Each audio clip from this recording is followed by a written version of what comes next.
Welcome to AcuCharts by ProSoft Medical. This is a brief tutorial on how to create a new encounter via the SOAP screen.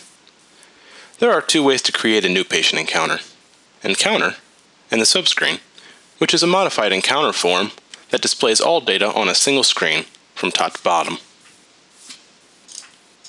This is the Browse screen, which displays all encounters.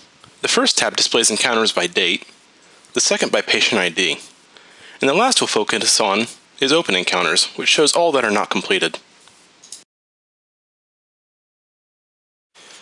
To create a new encounter, click the Scheduler button at the bottom, which displays all of today's appointments.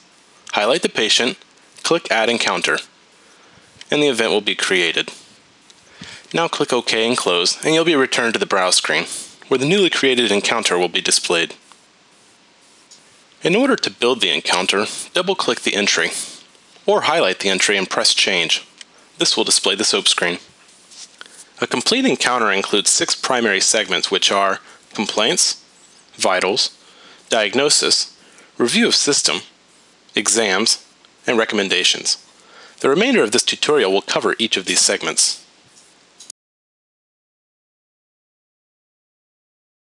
To create a new complaint, press Insert on the right-hand side. Setting up the patient complaint is pretty self-explanatory. While you can manually enter the date, it's probably easier just to hit the Today button and it'll insert the current date. Don't type into the text field for the consult reason. Instead, click the 3-dot selection button on the right-hand side to choose a reason from the list. This ensures accuracy from one chart to the next. Make your choice and hit Select. Now we'll do the same thing for the symptom.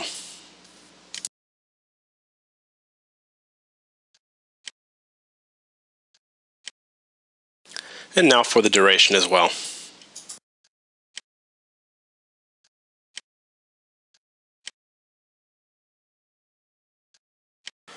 The comment field is for inserting a custom HPI.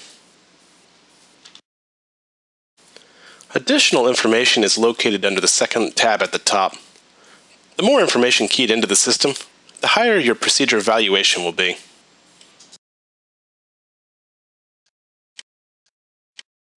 And there is our new complaint. The Vitals panel displays a history of the patient vitals, with newest entries listed on top.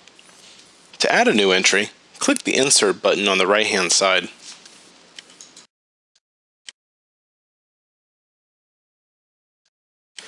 The time field can be entered manually, or you can press this clock icon, which will grab the current time from your operating system. And now I'll fill in some vitals.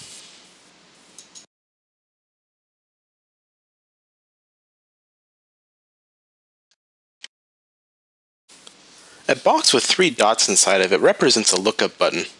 This can be used to select previously entered choices, which ensures that answers are consistent over time.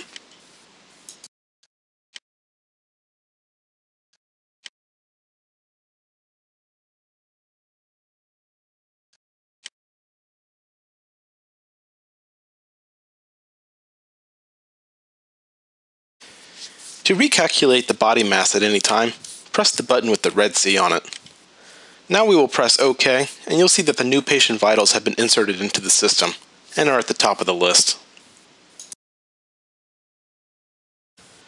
There are 3 ways to input a diagnosis code into the encounter. This lesson will focus on inputting multiple codes at once. The Code button at the top displays all available diagnosis codes. To search for a specific code, type into the search field and press Tab. Now press DX1 to apply the first diagnosis code.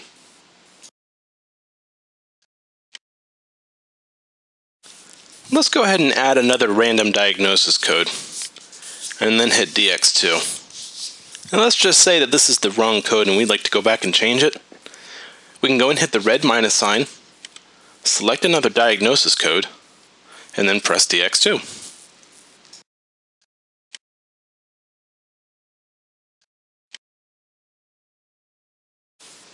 Be sure to press Right and Close, or else your selections will not be saved to the encounter.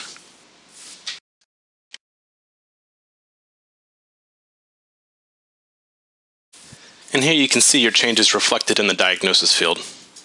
To access your review of systems, click the ROS button on the right side of the SOAP screen. To review a system, click the appropriate boxes and press Build. Your template answers will display in the scrolling window below. You'll notice in the first column a number of red X's. These represent systems that will not appear in the final report. Should you wish for a disabled system to appear, make your selection and press the Omit button at the bottom of the screen. This choice will not be included in the report. I'm going to enable a few of these. Should you wish to disable a system, follow the same process. The Omit button acts as a toggle.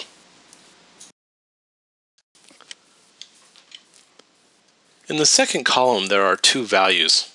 A system within normal limits is marked W and L. Abnormal systems from previous visits are highlighted to ensure fresh review. Let's show the progress of these night sweats as improving by selecting the Improved button at the bottom of the worksheet. And there in the third column you can see where it shows Improved under Progress. To change the status of a system to abnormal, make your selection and press Change at the bottom right of the worksheet. You can see that the Finding field allows for custom entries. For this example though, I'm going to keep the preset default. The Abnormals button on the right-hand side brings up a pre-entered list of options. Make a selection and press the Tag Untag button. This can be done from multiple choices. And now hit Close. OK. And you'll see that it's been marked as abnormal. Be sure to press the Right and Close button, or else the changes will not be added to the encounter. Exam works just like the review of systems. Select one or multiple body parts and click the Build button. The list of default answers appears in the scrolling table below. The right X means that the selection will not show on narratives and progress reports. Previously marked abnormal findings appear in the second column as ABN, while W and L means within normal limits. And just like the ROS, you can change a finding to abnormal by double-clicking or hitting the change at the bottom of the screen. Tag the appropriate selections and hit Close.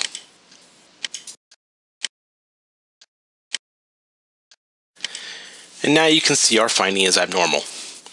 Be sure to press Right and Close when complete. To make changes to a previously entered exam, press the Exam tab at the top of the SOAP screen. You can easily see entered data by the marked checked boxes. If there's an abnormal present, ABN will be present beside the View button. Moving down to recommendations, let's go ahead and insert a new one.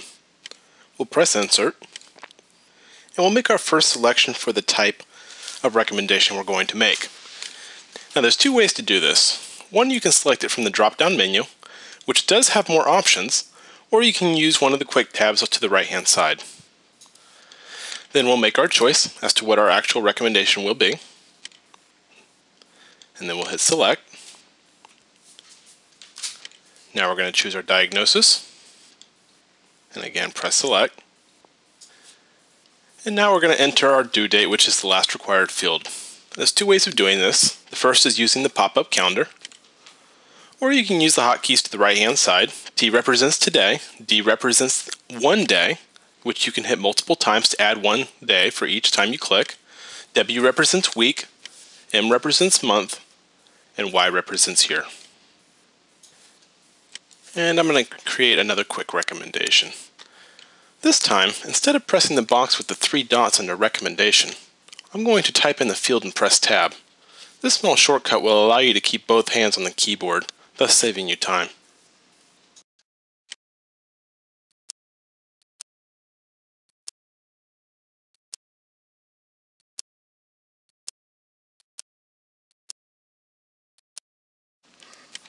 This next one is going to be a therapy. It's a little different in that you don't want to select from a predefined list. Check Freeform at the top of the screen. You'll notice that the selection box is gone on the right-hand side, and you can now insert any text as a recommendation.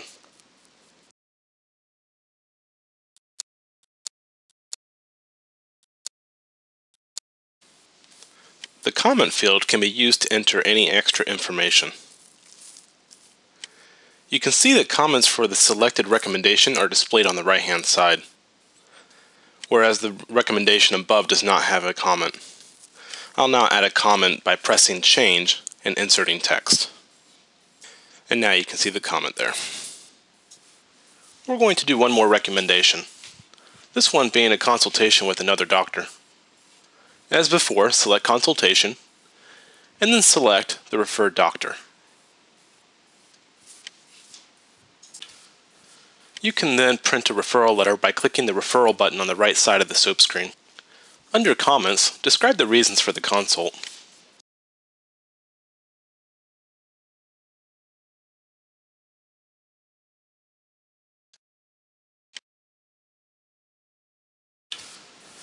You can then print a referral letter by clicking the referral button on the right side of the SOAP screen.